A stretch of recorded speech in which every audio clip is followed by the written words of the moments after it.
ہماری آج کی گفتگو کا موضوع ہے ذکر الہی، اللہ کو یاد کرنا۔ اللہ تعالیٰ کو یاد کرنا خوبصورت ترین کاموں میں سے ایک کام ہے، بہترین عبادات میں سے ایک عبادت ہے۔ قرآن پاک میں اللہ تعالیٰ اس کے بارے میں فرماتے ہیں وَلَذِكْرُ اللَّهِ أَكْبَرُ، اور اللہ کا ذکر بہت بڑا کام ہے، بہت اچھا کام ہے۔ حقیقت یہ ہے کہ انسان جس چیز سے محبت کرتا ہے اس کو ضرور یاد کرتا ہے، اس کا ذکر کرتا ہے، دل ہی دل میں بھی اور زبان سے بھی، کیونکہ جس چیز کی محبت انسان کے دل میں ہوتی ہے وہ چیز زبان پر آ کر رہتی ہے۔ یہ ہو نہیں سکتا کہ ہم اللہ تعالیٰ سے محبت کرتے ہوں، دل میں اس کو یاد کرتے ہوں، پھر زبان سے اس کا ذکر کرنا بھول جائیں۔ ذکر الہی تو بندہ مومن کی زندگی میں غیر محسوس طریقے سے شامل ہو جاتا ہے۔ اس کی اس طرح عادت ہو جاتی ہے کہ انسان اٹھتے بیٹھتے چلتے پھرتے تنہائی میں سب کے بیچ میں بیٹھ کر اپنے رب کو یاد کرتا رہتا ہے، دل ہی دل میں یا زیر لب وہ اپنے رب کو کسی حال میں بھی نہیں بھولتا۔ اور بھولے بھی کیوں؟ اس لیے کہ اس کی ذات پر رب کے احسانات ہر ایک سے بڑھ کر ہیں، اس کی نگاہیں ہر طرف رب کے کمالات دیکھتی ہیں، وہ ہر طرف رب کی نعمتوں کو دیکھ کر سرشار ہوتا رہتا ہے۔ وہ جس طرف بھی نظر اٹھاتا ہے وہیں اس کو رب کی قدرت اور تخلیق نظر آتی ہے، اپنے سامنے، دائیں بائیں، اوپر نیچے، ہر طرف زمین آسمان، جو کچھ بھی بنا ہوا ہے، جو کچھ بھی پھیلا ہوا ہے وہ سب اس کے رب کا بنایا ہوا ہے۔ پھر وہ اس رب کو کیسے بھلا سکتا ہے؟ قرآن پاک میں اہل ایمان کو ذکر کرنے کی تلقین کی گئی ہے۔ اللہ سبحانہ وتعالیٰ فرماتے ہیں فَاذْكُرُونِي أَذْكُرْكُمْ، تم مجھے یاد کرو، تم میرا ذکر کرو، میں تمہیں یاد کروں گا۔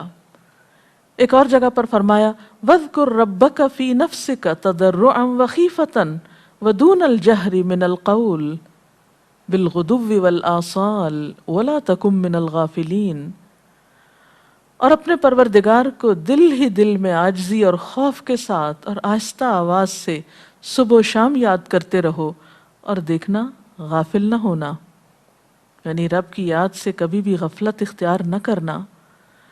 ایک اور جگہ پر فرمایا وَاذْكُرُوا اللَّهَ كَثِيرًا لَعَلَّكُمْ تُفْلِحُونَ، اور اللہ کا ذکر کرو کثرت کے ساتھ، بہت زیادہ۔ کیوں؟ لعلکم تفلحون، تاکہ تم فلاح پاؤ، کامیاب ہو جاؤ۔ اس سے پتہ چلتا ہے کہ اللہ تعالیٰ کو یاد کرنا کامیابی کی علامت ہے، اللہ کے ذکر میں کامیابی کی ضمانت ہے۔ مومن مردوں اور عورتوں کی صفت قرآن پاک میں یہی بیان کی گئی ہے کہ وہ بہت زیادہ اللہ کا ذکر کرنے والے ہوتے ہیں۔ سورۃ الاحزاب میں آتا ہے وَالذَّاكِرِينَ اللَّهَ كَثِيرًا وَالذَّاكِرَاتِ، اور اللہ کا ذکر کرنے والے مرد اور اللہ کا ذکر کرنے والی عورتیں جو کثرت سے اللہ کا ذکر کرتی ہیں۔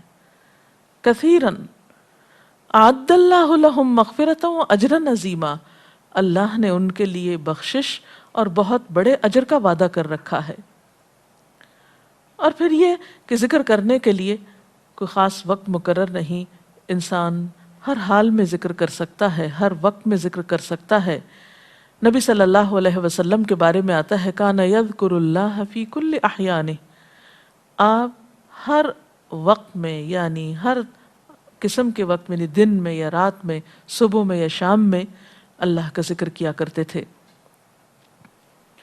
حدیث پاک میں آتا ہے، حضرت ابو موسیٰ اشعری سے روایت ہے مثل الذی یذکر ربہ والذی لا یذکرہ مثل الحی والمیت، رواہ البخاری۔ آپ صلی اللہ علیہ وسلم نے فرمایا اس شخص کی مثال جو اپنے رب کا ذکر کرتا ہے زندہ انسان کی طرح ہے، اور اس کی مثال جو اپنے رب کا ذکر نہیں کرتا مردہ شخص کی طرح ہے۔ گویا ذکر کرنے والا اور نہ کرنے والا، ان دونوں کے درمیان اتنا ہی فرق ہے جتنا ایک زندہ اور مردہ انسان میں فرق ہوتا ہے. اور یہ فرق کتنا بڑا ہے. یعنی انسان تو وہی ہوتا ہے، لیکن زندہ انسان میں اور مردہ انسان میں زندگی اور موت کا فرق ہے. بالکل اسی طرح جو شخص اپنے رب کو یاد کرتا ہے، اس کا ذکر کرتا ہے، اس کے اندر ایک زندگی ہے، اس کے اندر ایک خاص خوشی ہوتی ہے، اطمینان ہوتا ہے. اور وہ جو نہیں کرتا اس کا دل مردہ ہوتا ہے، اس کے اندر زندگی کی کوئی امنگ نہیں ہوتی. ایک اور حدیث میں آتا ہے، نبی صلی اللہ علیہ وسلم نے فرمایا، اللہ تعالیٰ فرماتا ہے میں اپنے بندے کے خیال کے مطابق ہوتا ہوں یا خیال کے ساتھ ہوتا ہوں. جو خیال وہ میرے بارے میں رکھتا ہے میں اسی کے مطابق اس کے ساتھ معاملہ کرتا ہوں، اور میں اس کے ساتھ ہوتا ہوں جب وہ مجھے یاد کرتا ہے. گویا ذکر کرنے والے اللہ کی مدد کے مستحق ہوتے ہیں. یعنی اللہ ایسے بندوں کے ساتھ ہوتا ہے جو ذکر کرتے رہتے ہیں. اگر وہ مجھ کو اپنے دل میں یاد کرتا ہے تو میں بھی اس کو اپنے دل میں یاد کرتا ہوں.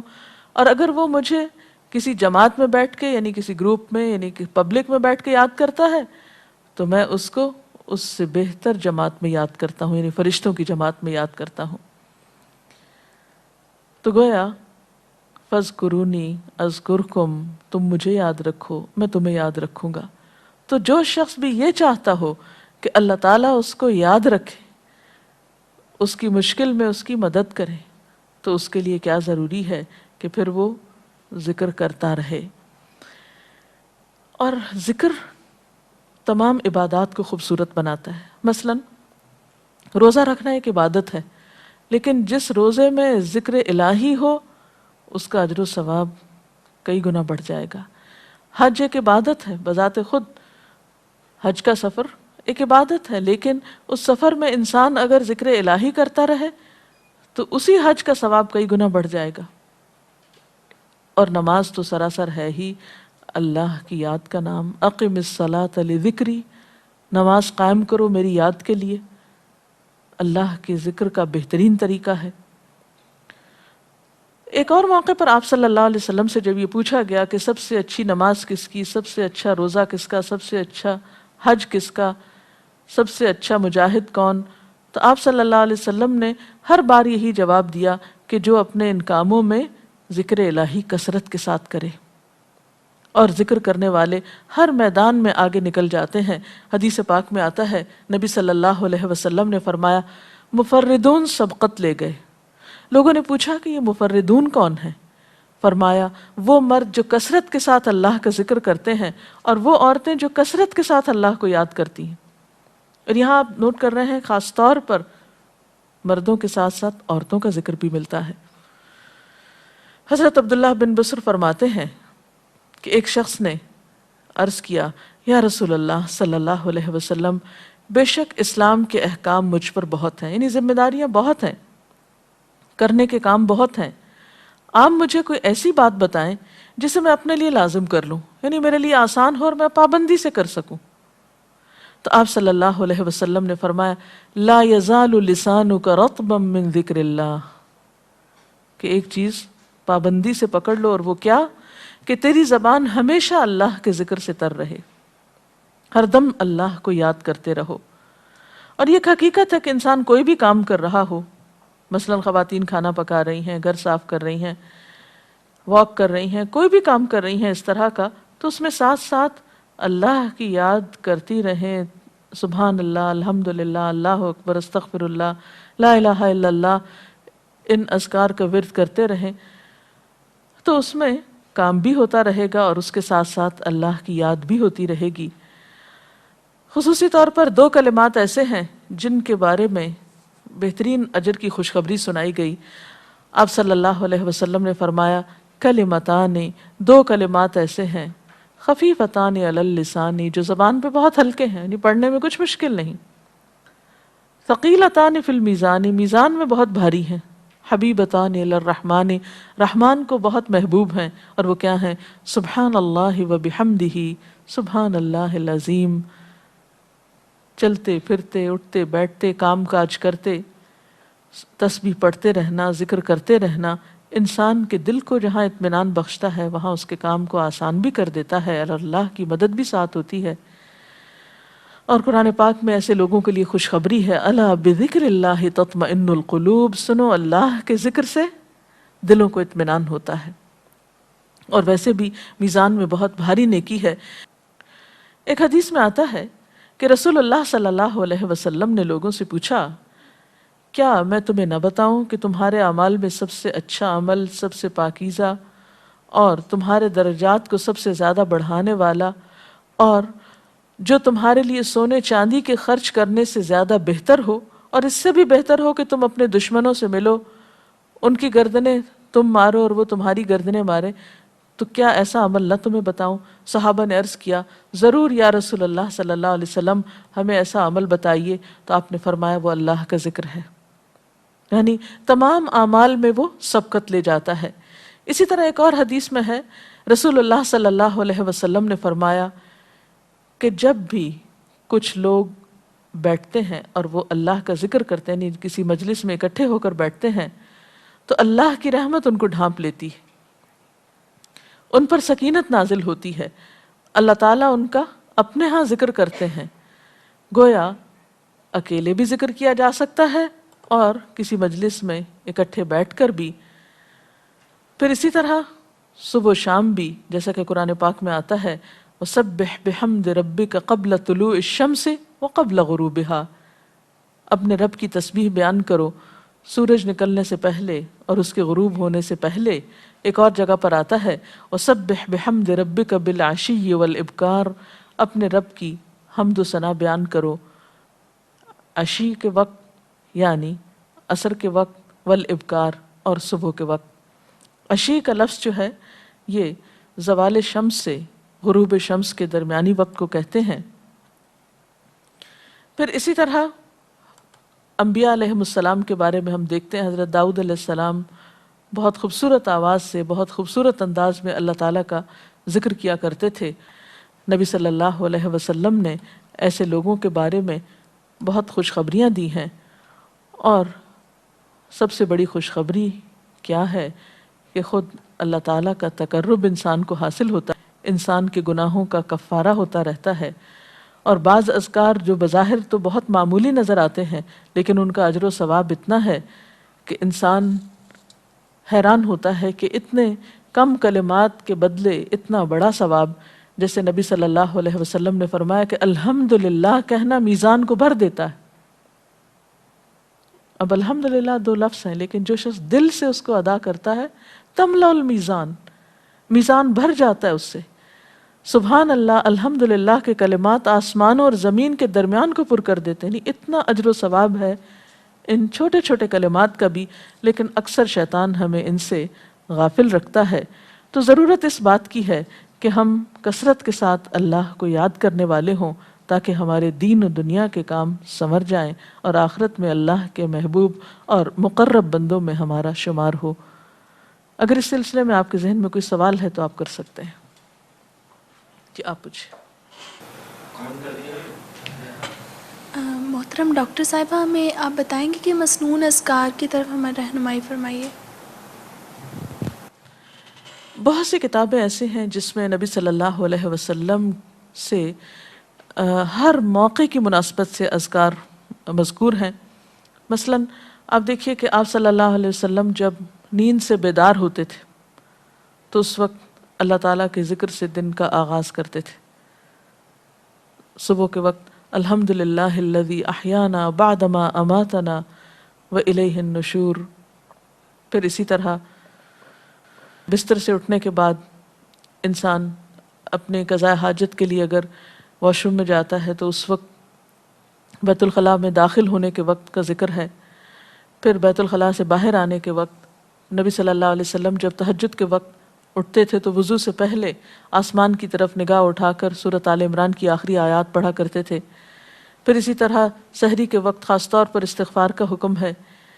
پھر انسان وضو کرتا ہے تو وضو سے قبل اور وضو کے آخر میں ذکر بتایا گیا، اور وضو کے آخر کا ذکر سبحانک اللہم و بحمدک اشہد ان لا الہ الا انت استغفرک و اتوب الیک کا اتنا ثواب بتایا گیا کہ ایسے شخص کے لیے جو پابندی کے ساتھ یہ ذکر کرتا ہے اس کے لیے جنت کے 8 دروازے کھل جاتے ہیں۔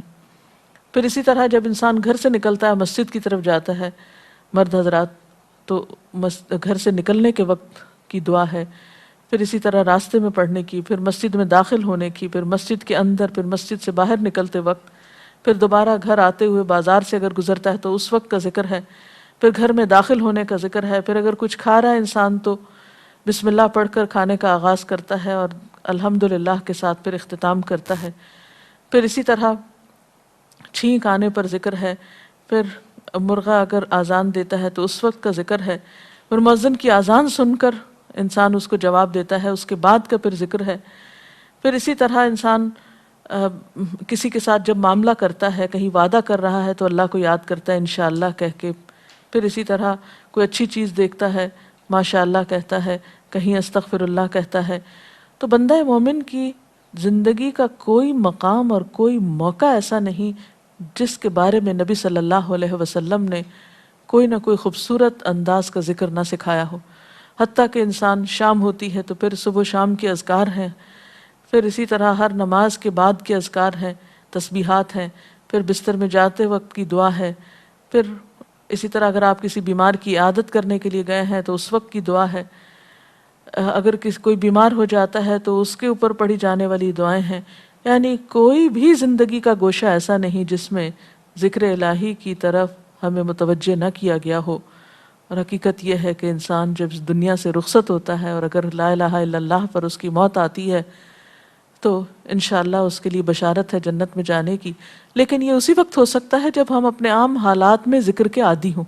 یہ نہیں ہو سکتا کہ عام طور پر ہم غافل رہیں اور اچانک موت کے وقت ہمیں یاد آ جائے۔ اور بات یہ ہے کہ جس خیر پر انسان دنیا سے رخصت ہوتا ہے اسی پر پھر قیامت کے دن اٹھایا جائے گا، اس لیے ذکر کو اپنی عادت میں شامل کر لینا چاہیے۔ جی آپ پوچھیے۔ ذکر اور دعا میں کیا فرق ہے؟ کیا دعا بھی ذکر میں شامل ہے یا ذکر اور دعا دو مختلف چیزیں ہیں؟ ذکر اور دعا دونوں ایک ہی چیزیں ہیں۔ ذکر کا مطلب ہے اللہ کو یاد کرنا۔ بعض اوقات انسان صرف دل میں یاد کرتا ہے، زبان سے نہیں بھی دہراتا تو وہ بھی ذکر شمار ہوتا ہے۔ بعض اوقات انسان کوئی مسنون کلمات کہتا ہے، بعض اوقات اللہ تعالیٰ کی تعریف اپنی زبان میں بیان کرنا، یہ بھی ایک طرح سے ذکر کرنا ہوتا ہے۔ اور دعا میں خاص طور پر کسی چیز کا مطالبہ کیا جاتا ہے، یہ کچھ مانگا جاتا ہے اللہ تعالیٰ سے۔ یعنی ہر دعا ذکر ہے لیکن ہر ذکر دعا نہیں ہوتی۔ ذکر کی کئی قسمیں ہیں جن میں سے ایک دعا بھی ہے۔ جی آپ پوچھیں۔ کیا ذکر کے لیے ہر وقت باوضو رہنا ضروری ہے؟ ذکر کے لیے ہر وقت باوضو رہنے کی شرط نہیں ہے۔ قرآن پاک میں اللہ تعالیٰ فرماتے ہیں الذین یذکرون اللہ قیاما وقعودا وعلی جنوبہم ویتفکرون فی خلق السماوات والارض ربنا ما خلقت ھذا باطلا سبحانک فقنا عذاب النار۔ وہ لوگ جو اللہ کو یاد کرتے رہتے ہیں کھڑے ہو کر، بیٹھ کر، لیٹ کر، اپنے پہلوؤں پر، اور کائنات میں غور و فکر کرتے رہتے ہیں، کہتے ہیں کہ پاک ہے تو اے ہمارے رب، ہمیں آگ کے عذاب سے بچا۔ تو اس سے یہ پتہ چلتا ہے کہ انسان بیٹھ کر، چلتے پھرتے اور لیٹ کر بھی اللہ کو یاد کر سکتا ہے۔ اب لیٹنے کی حالت ایسی جس میں سونا بھی شامل ہے، تو سوتے ہوئے اگر انسان ڈر جائے یا کوئی برا خواب ہے تو اس وقت بھی ذکر کرنا، مسنون ذکر موجود ہے۔ یعنی اس وقت بھی نبی صلی اللہ علیہ وسلم نے دعا مانگنے کا طریقہ بتایا کہ اب کیا پڑھو، تاکہ تم اس خواب کے خوف سے، اگر کوئی ناپسندیدہ خواب ہے تو اس سے باہر آ جاؤ۔ تو اب آپ دیکھیں کہ سو کر تو وضو باقی نہیں رہتا، اور اگر اللہ کی یاد کے ساتھ ہر وقت باوضو ہونے کی شرط ہوتی تو پھر تو شاید ہی کوئی ذکر کر سکتا ہر وقت، کیونکہ ایک مشکل کام ہے۔ وضو نماز کے لیے شرط ہے، نماز وضو کے بغیر نہیں ہوتی، لیکن ذکر آپ وضو کے بغیر کر سکتے ہیں، اور اس میں درود شریف بھی شامل ہے، آیت کریمہ بھی شامل ہے۔ ہاں افضل ہے اگر آپ کو توفیق اللہ نے دی کہ آپ وضو کے ساتھ ہیں اور وضو کے ساتھ ذکر کریں، لیکن اگر باوضو نہیں ہے تو ذکر سے آپ کو کوئی چیز روک نہیں سکتی، الا یہ کہ آپ بیت الخلاء میں ہیں، اس وقت ذکر نہیں کرنا چاہیے۔ ادروائز آپ عام روٹین کے نارمل کاموں میں اللہ تعالیٰ کو یاد کر سکتے ہیں، خواہ وضو سے ہوں یا بغیر وضو کے ہوں۔ جی آپ قرآن پاک جو ہم پڑھ رہے ہوتے ہیں تو کیا ضروری ہے کہ ہم بہت پراپرلی بیٹھ کر پڑھیں یا ہم ٹیک لگا کے یا ہم اپنے بستر پہ بھی پڑھ سکتے ہیں؟ افضل تو یہی ہے، پسندیدہ یہی ہے کہ انسان با ادب بیٹھے، لیکن اگر آپ قرآن پاک کا کچھ حصہ زبانی یاد کیے ہوئے ہیں، کچھ صورتیں ایسی آپ کو آتی ہیں اور آپ چلتے پھرتے ان کی دہرائی کرنا چاہتے ہیں تو ایسا بھی کر سکتے ہیں۔ اجتماعی ذکر کی کیا کیا صورتیں ہو سکتی ہیں؟ اجتماعی ذکر میں قرآن پاک کا پڑھنا، پڑھانا، سیکھنا، سکھانا، اس کو یاد کرنا، یہ تمام چیزیں آتی ہیں۔ اس کے ساتھ ہی آج کا پروگرام کا وقت ختم ہوتا ہے، اجازت چاہتے ہیں۔ السلام علیکم ورحمۃ اللہ وبرکاتہ۔ اللہ اکبر، اللہ اکبر، لا الہ الا اللہ، واللہ اکبر، اللہ اکبر وللہ الحمد۔